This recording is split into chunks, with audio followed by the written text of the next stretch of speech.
भगवान शिव कहते हैं सावन सोमवार को यह 4 गलतियां कभी मत करना, नहीं तो घर बर्बाद हो जाएगा।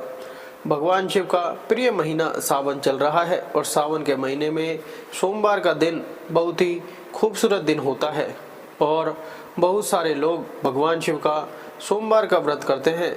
लेकिन सोमवार के दिन आपको ध्यान रखना चाहिए कुछ ऐसी बातें, कुछ ऐसी गलतियां जिनको अगर आप भूल से भी कर देते हैं या जाने अनजाने में भी कर देते हैं तो इसका बहुत बड़ा दुष्परिणाम आपको भुगतना पड़ता है और इन गलतियों के कारण भगवान शिव नाराज हो जाते हैं। वैसे तो भगवान शिव बड़े ही भोले हैं, किसी की बातों का बुरा नहीं मानते हैं और बहुत जल्दी ही प्रसन्न हो जाते हैं, लेकिन कुछ ऐसी बातें हैं जो भोलेनाथ को पसंद नहीं आती है। आज हम आपको इस वीडियो में बताएंगे कि वह कौन सी बातें हैं। सबसे पहले सुबह उठते ही हम क्या करते हैं। सोमवार के दिन सुबह सुबह स्नान आदि करके भगवान को याद करते हैं, भगवान से विनती करते हैं कि हमारे सारे बिगड़े काम बना दे, हमारे जीवन से मुसीबतों को दूर भगा दे। भगवान को और अधिक प्रसन्न करने के लिए हम विधि विधान से तरह तरह से पूजा पाठ करते हैं ताकि हमारी सारी मनोकामनाएं जल्द से जल्द पूरी हो जाए और इसलिए भगवान के नाम का उनके समर्पित दिन सोमवार पर हम उनका स्मरण करते हैं। हमारे शास्त्रों में अलग अलग दिन अलग अलग देवताओं को समर्पित है। सोमवार को भगवान शिव का व्रत रखो, मंगलवार को हनुमान जी का व्रत रखो, बुधवार को गणेश जी का व्रत रखो, बृहस्पति को भगवान विष्णु का व्रत रखो, शुक्रवार को माता लक्ष्मी का व्रत रखो, शनिवार को हनुमान जी का और शनिदेव का व्रत रखो और रविवार को सूर्य देवता का व्रत रखो। इस तरह अलग अलग दिन अलग अलग देवी देवताओं के नाम का व्रत रखने की परंपरा है और उपवास रखकर भगवान को प्रसन्न करने का जिक्र हमारे पुराणों में किया गया है। भगवान को प्रसन्न करने का यह सबसे अच्छा तरीका माना जाता है। इस उपवास वाले दिन हम एक समय खाना खाकर खुद को कष्ट पहुंचाते हैं। इस तरह भगवान का ध्यान हम अपनी ओर आकर्षित करते हैं। जब बात उपवास की आती है तो सबसे अधिक पूरी दुनिया में सोमवार का व्रत रखा जाता है। हिंदू धर्म में सोमवार का दिन भगवान शिव को समर्पित किया गया है। ऐसे में बहुत सारे लोग सोमवार को भगवान शिव के नाम का व्रत रखते हैं। लेकिन आपको आज हम बताते हैं भगवान शिव के नाम का व्रत रखने का मतलब सिर्फ 1 या 2 वक्त खाने से परहेज नहीं है, बल्कि इसके कुछ नियम और कायदे भी हैं जिनका पालन आपको जरूर करना चाहिए। जो भी व्यक्ति इन नियमों का पालन नहीं करता है उसका सोमवार का व्रत टूट जाता है और साथ ही साथ उल्टा भगवान शिव का प्रकोप उन लोगों को झेलना पड़ सकता है। अगर आप भी भगवान शिव का व्रत करते हैं, सोमवार का व्रत करते हैं, भगवान शिव की अक्सर पूजा करते हैं, तो आपको ध्यान रखना चाहिए कि कुछ गलतियां बिल्कुल भी भूल से भी आपको नहीं करनी चाहिए। सोमवार के दिन अन्न का सेवन नहीं किया जाता है, यह बात सभी जानते हैं, लेकिन कई बार लोग फलाहार करते समय अनजाने में नमक का सेवन कर लेते हैं। आपकी जानकारी के लिए बता दें कि सोमवार के व्रत को रखते समय आपको दिन भर कभी भी नमक का सेवन नहीं करना चाहिए। यहाँ तक कि आपने एक वक्त का भी उपवास रखा है और शाम को एक समय भी खाना खाते हैं तो वह भी आपका बिना नमक वाला होना चाहिए। अगर आपको नमक की ज़्यादा ज़रूरत है तो आप थोड़ा सा सेंधा नमक का इस्तेमाल कर सकते हैं, लेकिन नमक को आपको भूल से भी हाथ नहीं लगाना चाहिए। दूसरी बात जो आपको उपवास वाले दिन ध्यान रखना चाहिए कि उपवास वाले दिन आपको पूर्ण रूप से ब्रह्मचर्य का पालन करना चाहिए।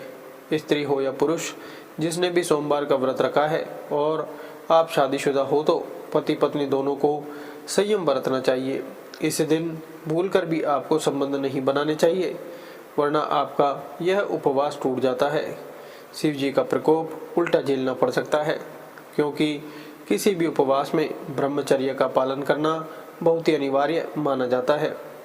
तीसरी बात जो आपको ध्यान रखनी है वो यह है कि कभी भी किसी बड़े बुजुर्ग का अपमान आपको नहीं करना चाहिए। सोमवार के दिन विशेष रूप से अपने बुजुर्गों का, घर के बड़ों का, माता पिता का और बड़े भाई बहनों का अपमान कभी नहीं करना चाहिए। अगर आप स्टूडेंट हैं तो टीचर्स का, अगर आप ऑफिस जाते हैं तो अपने सीनियर्स का, जो भी बड़े लोग हैं उनका अपमान सोमवार के दिन आपको नहीं करना चाहिए। भले ही वह आपको दो बातें सुना भी दे, तो अगर आपने व्रत रखा हुआ है सोमवार के दिन चुप रह जाना आपके लिए श्रेष्ठ होता है। सोमवार के दिन अपनों से बड़ों का अपमान अगर आप करते हैं या कोई लड़ाई झगड़े किसी से करते हैं तो माना जाता है कि शिव जी आपके उपवास को ग्रहण नहीं करते हैं, आपको उस उपवास का कोई फल नहीं मिलता है और उल्टा आपको शिव जी का प्रकोप झेलना पड़ सकता है। सोमवार के दिन किसी भी प्रकार की हिंसा में आपको नहीं पड़ना चाहिए। कहीं पर भी लड़ाई झगड़ा हो रहा हो और अगर आप वहां पर अपने दोस्तों के साथ गए और किसी ने आपके दोस्तों को मारा और आप भी उस हिंसा में शामिल हो गए, या कहीं पर कुछ हिंसा हो रही है और अगर आप वहां पर जा रहे हैं, किसी जानवर को आप मारते हैं या किसी भी तरह का कोई नुकसान करते हैं, तो यह सब काम आपको नहीं करने हैं। कई लोग नॉनवेज का सेवन करते हैं, वह खाना, किसी भी जीव को मारना सोमवार के दिन, यह सब आपको नहीं करने हैं। सोमवार के दिन आपको तामसिक भोजन बिल्कुल भी नहीं करना चाहिए। आप शिव जी को मानते हैं तो आपको तामसिक भोजन का सोमवार के दिन परहेज करना चाहिए। तामसिक भोजन व्रत के एक दिन पहले यानी कि रविवार रात के समय से आपको बिल्कुल रोक देना चाहिए। किसी भी लोगों से अपशब्द का प्रयोग ना करें। गाली गलौज करना, अपशब्द बोलना, किसी के मन को ठेस पहुंचाना।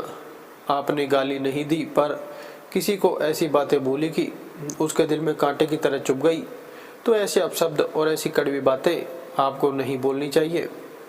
ऐसा करने से जिसे हम इमोशनल अत्याचार कहते हैं वह भी नहीं करना चाहिए, वरना शिव जी का प्रकोप आपको झेलना पड़ता है। उपवास वाले दिन दोनों समय आपको शिव जी के सामने बैठकर आरती जरूर करनी चाहिए। सुबह और शाम दोनों समय आरती बोले, नहीं तो कम से कम शाम के समय आपको आरती जरूर करनी चाहिए। शिव जी को आपको धूप बत्ती जलानी चाहिए या घी का दीपक जलाएं और उनको हो सके तो थोड़ा सा जल चढ़ाएं। थोड़े से कच्चे दूध और पंचामृत से अभिषेक करें। दूध, दही, घी, चीनी और शहद आदि से अभिषेक करें।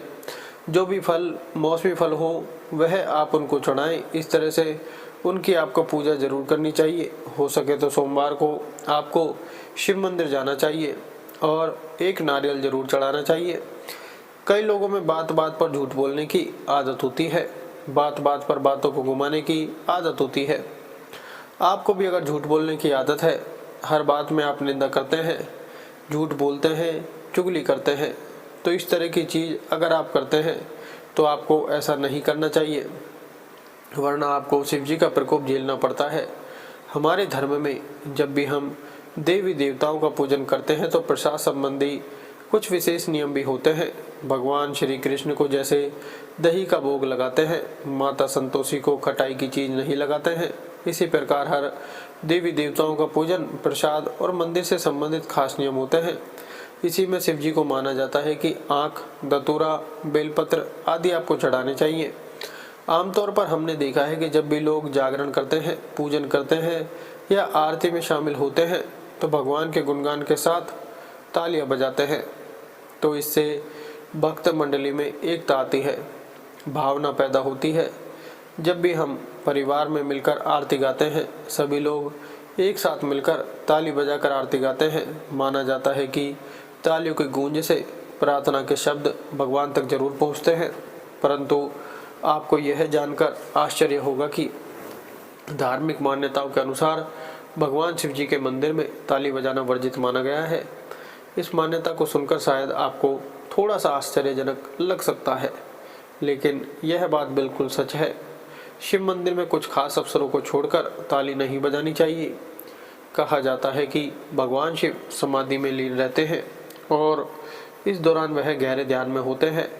पौराणिक कथाओं में भी आता है कि शिव जी का ध्यान भंग करना बहुत मुश्किल कार्य रहा है और भगवान शिव ने एक बार कामदेव तक को भस्म कर दिया था, क्योंकि उसने शिव जी के ध्यान को भंग करने का प्रयास किया था।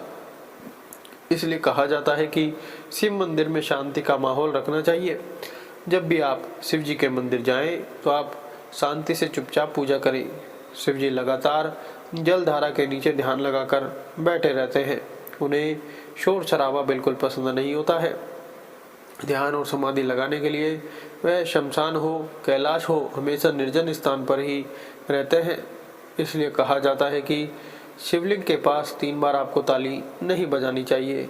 यह शिव के ध्यान को भंग करने की कोशिश करती है और भगवान को यह बिल्कुल पसंद नहीं आता है। बेवजह शिव जी का ध्यान भंग करने से उनका क्रोध भड़क सकता है और इसका खामियाजा जो भी व्यक्ति ऐसा कर रहा है उसको भुगतना पड़ता है। माना जाता है कि शिव जी के साथ ही शिव परिवार भी नाराज होता है। उनके भूतगण तक रुष्ट हो सकते हैं और जब शिव जी की पूजा हो रही हो तभी आपको सिर्फ ताली, शंख, घंटी या अन्य वाद्य बजानी चाहिए। इसके अलावा मंदिर में कभी भी आपको बेकार के वाद्य आदि नहीं बजाने चाहिए। वीडियो अच्छी लगे तो वीडियो को लाइक करें, चैनल को सब्सक्राइब जरूर करें। जय हर हर महादेव। धन्यवाद।